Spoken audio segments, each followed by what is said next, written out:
Hey everybody, it's here from VidGamiac.com. Here we are today back in Genesis Noir doing part 6 of our walkthrough and going for yet another achievement. We, of course, are going to be taking advantage of the dev menu, so make sure you plug in a USB keyboard, get to the title screen, punch in these three keys, Control, Shift, and then L. Once you punch that in, you should get access to the dev menu. Make sure you go to select level. This achievement is going to be done on the Zen level, so make sure you choose that. Go to select checkpoint and make sure you load up checkpoint_1. Unfortunately, this is going to be one where the dev menu isn't going to save us a ton of time, as we're going to have to play through most of the level. So make sure you get in. You should be right here at the level's title card. If you feel like the walking speed is too slow, you can always speed things up by hitting left bumper to fast forward. So make sure you take care of that, and then just make your way over to the right until you get into the village. Once you are here, the villagers are going to give you this little grocery list. Just make sure you click on it to get rid of that. You can fast forward through the cutscene if you like, but once that's over and you're control of your character, you're going to need to fill out that grocery list. So we're going to find everything back in the forest, so make sure you head over to the left. Of course, same deal, if you feel like the walking speed is too slow, you can speed things up by hitting that fast forward. Just be a little careful, you don't want to fast forward too much and get lost. So just make sure you make your way over to the left into the bamboo forest, cross the bridge, and then once we get to this multiple way fork, we're going to start tackling the various things. So first thing we need is going to be some wood, so make sure you grab that over here by the woodcutter axe. So that one's going to be fairly simple. Then it's going to be back onto the path, make your way over to the left, make your way until the path starts to bend right here, and then once we get to this point, we're going to stay on the path. You should notice an overturned cart right here by this castle. This is going to be a tea cart, and then we're supposed to look for a very specific set of tea leaves. You want to make sure you do second row, last column, so the rightmost column right here. That should grab you your tea leaves, and then once you have those, you can hold on to that, and then we can move on. Next step up, we're going to head back onto the path, so once your character finishes trudging through the snow right here, just make sure you get back to the path, and then make sure you go through this opening in the wall right here. Then you're going to have to follow this bit into the forest.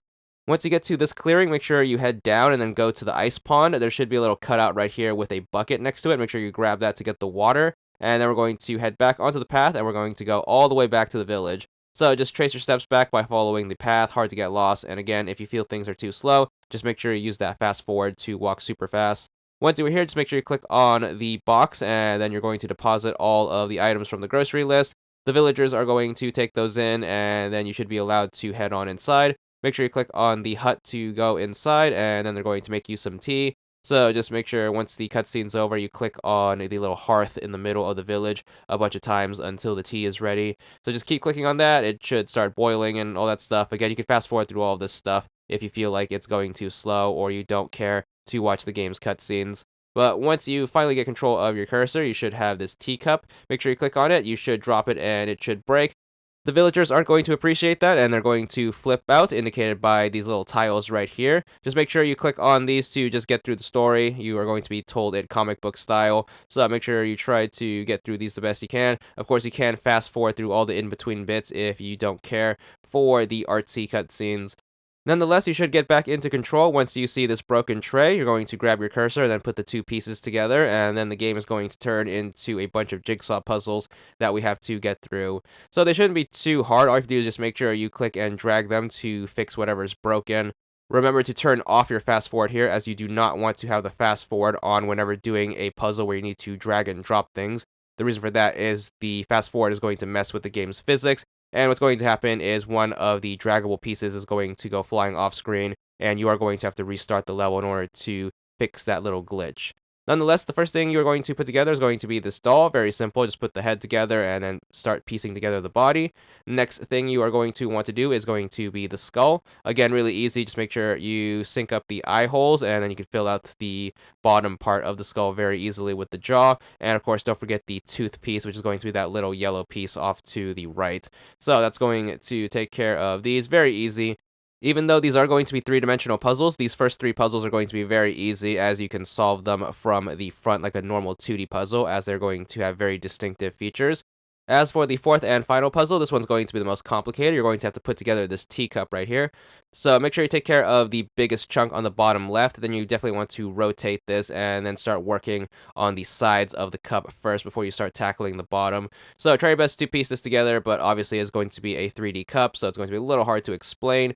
But basically, you're going to have these 4 big chunks of the cup face right here, and then once you take care of those, all you have to do is just piece together the bottom using the little pieces. So try your best to fit these along here. I recommend doing it from the bottom, as you do not have to deal with the design of the cup. You can just worry about the black pieces and how they slot in.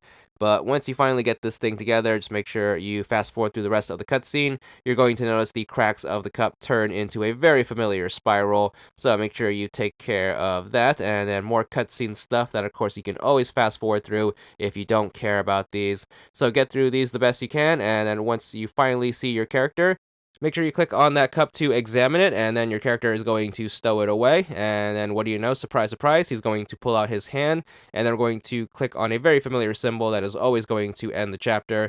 Click on that spiral, and then once you make the transition over, which of course you can fast forward through, you should be good for the next achievement. 70 gamer score for this one, and another chapter out of the way. Check back soon at next time for the next one, but that's going to be it for now. And that's all there is to it.